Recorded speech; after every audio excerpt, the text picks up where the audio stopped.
Brilliance Audio presents the unabridged recording of The Free Fall of Webster Cummings, the American Odyssey Collection, by Tom Bodett, performed by the author.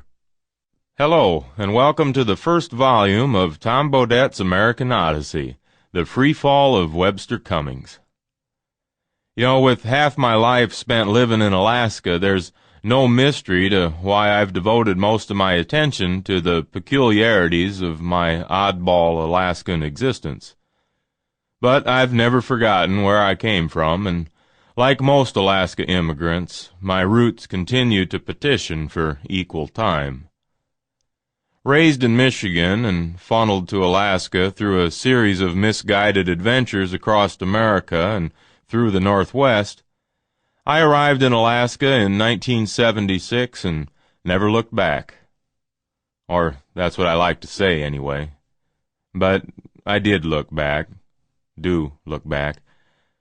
And I see my old friends change and my parents grow old and the America I left behind becoming something else.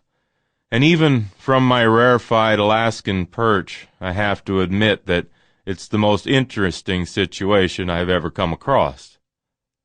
So I had to send a couple emissaries down to test the waters. Ed Flannigan went first. One arm, no job, no clue. I wondered what would happen if the last of the real Alaskan men wound up in Quartz Creek, Oregon, a crystal-twirling New Age power colony. He's tested to the breaking point by the foreign challenges of organic farming, a born-again and again channeler who thinks she knew him in another life, and a cranky little guardian angel who lives in his peach trees. Well, the next one out was Norman Tuttle, 16 now and pretty much reduced to a raging hormone. Norman gets lost in the jungles of adolescence in his little Alaska world and only finds his way out by getting himself exiled from Alaska to a summer in the lower 48. So what do sex, rock and roll, and family secrets have to do with growing up in America? Well, just about everything, as it turns out. Well, once Ed and Norman got my attention turned south, there was no turning back. Everywhere I looked, there were fascinating characters buried beneath the faces of ordinary people.